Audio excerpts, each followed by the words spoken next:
What's up, guys? We are over on World Flipper to take a look at Sohvi. I've been covering water poison teams the last few days. I've just been having a lot of fun with poison teams, wanted to switch gears, go on over, take a look at Sohvi. Sohvi came out on this last banner with Sarah. She is the water power flip unit that is going to be kind of maintaining these water power flip teams for a while, so she is going to be a upgrade from what we previously had for water power flip with Sharon. She has the 100% leader skill to power flip and goes hand in hand with a lot of stuff we've got now. So we're gonna hop over, take a look at that team, smack the sub button if you're new. We've got lots of World Flipper content to come. We go on over and look at the team here. We can see that this build is going to be something that you can craft. You can replace units on this team. A lot of the teams that I've started to look at, started to cover, the more meta variants run a lot of 5 stars, and I know teams that I've done in the past have had lots of 5 stars on it. So for example, the kind of meta version of this team, you see Hopper behind the Sonya. This meta version that you could run is running Rolf instead of Hopper. I'm trying to tone back on the amount of required 5 stars for these teams to work and show that you still can run them without each piece there. So Sohvi is a pretty cool unit. When we look down here, we are getting the damage buff active against enemies. Breakdown is active. We get 60% to power flip damage, and every 5 times a unit power flips, we're going to get 10% to power flip damage to a maximum of 50%. So when you're in these chain break statuses, you can start hitting these bosses for few million damage. And this team here specifically, when we hit the chain break, we have the chain break multipliers going on, we've got the breakdown buff going on, we've got power flip increase, we've got attack increase, and we're able to break 1 million direct attack on this team, which is really nice. This isn't a consistent thing. You're not going to just go into these dungeons and smack 1 million direct hit damage just because. That's not how that's going to work with this team.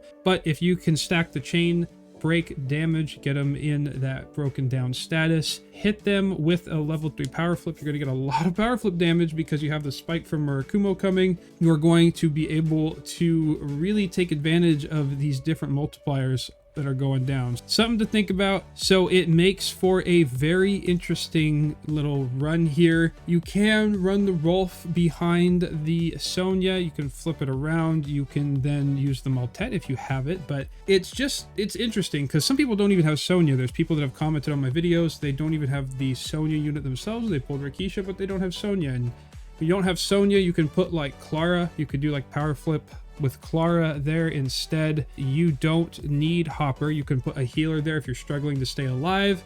You can switch Hopper out for a healer. I mean, you could literally just put like Lacelle or somebody in the back row if you needed to. So if you had a team like this, if you're missing Beretta, you can replace it with other power flip buffers. And I did leave the cores here for reaching the combo of 30. You're going to get an increase to direct hit damage because when Beretta shoots her cannon off, it's going to stack the combos quickly, so you can build this up. I just wanted to try it. You can most definitely put the Spear of Okeanos Souls onto this team. You can put them here under Rakisha and the Sonya if you have them. It's going to lead to consistent damage right away, but I was curious to try. And hitting those 2.5 minute, 2 minutes 40-second runs with this team and not running it at full power is nice to see. So this team is just so extremely flexible. I mean, if you don't have the Rakisha, you could throw Cypher on there. You could switch out the Hopper for the Rolf if you are choosing to go that route.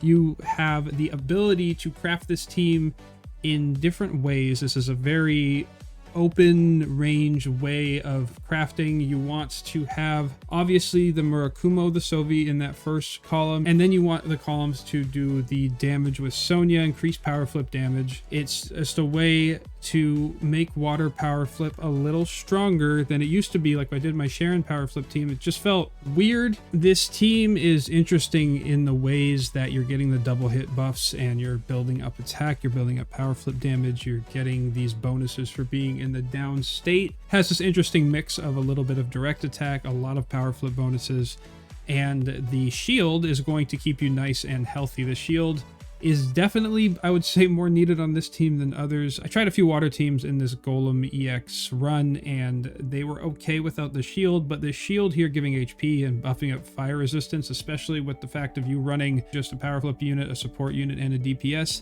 This is going to make for some very survivable runs if you do have the shield on this team, but you can get away without it. You could run weapons that buff power flip levels, increase water damage more. You could be really greedy with this team if you think that you can go in and survive. So totally up to you guys how you want to approach it. I do recommend, if you have the Spear of Okeanos Souls, to keep those on the Rakisha and the Sonya. I was just experimenting with the other weapons for the direct attack. We were able to hit that 1.2 million direct attack in the chain break cycle, so we got the multipliers there. We were able to break that million damage point. That was just a fun little thing I wanted to try. I don't recommend doing that for the long run, but this team does work pretty well. I'm curious to see if you guys are running more water skill damage, if you're running Sohvi more. A lot of people are running Sohvi just because of how she looks. The art is an appealing factor for people to make and run that team. She does have very nice art, so let me know down below in the comments if you guys are running Sohvi at all, how you guys are running it. You just really Sohvi, Murakumo. Murakumo's a free-to-play 5-star. Sohvi is a 4-star. She is new, but she's a 4-star. And then you can really start to experiment with the other columns. And if you didn't have a lot of the units shown, you could flip the team around like this. There's just a lot of ways you could do this team. It's not going to be hitting as hard as if all the 5-stars are on it. That's obviously going to be the harder hitting team, the more expensive to invest team, the harder to pull and obtain team. So different ways to put the team together. Let me know down below. It's going to be it for my little look at the Sohvi power flip shenanigans and just what's going on with that team. Smack the sub button if you're new. We are going to be hopping into a lot of different stuff, especially we have less than a week as of me recording this, if I'm not mistaken, from my memory. On the 12th is when we should be getting the login, get a free multi-summon for the celebration. And that's going to be going on for like 16 days of free multi-summons. It's going to be crazy. We've got a fire banner in between this current Sarah Sohvi banner and then the half anniversary hype, like the super hype Neftum banner. It's going to be a fire portal for people that are missing fire units. Once again, don't spend your stones on the fire portal. They're trying to pull your beads away so you don't have a lot to spend on the half anniversary, but up to you guys as it always is. I'm going to be covering a few more water teams with these new units as the days come. Going to be looking forward and ahead, talking about a fun little tier list, stuff like that. So welcome to the channel if you're new. See you guys in the next video. Peace.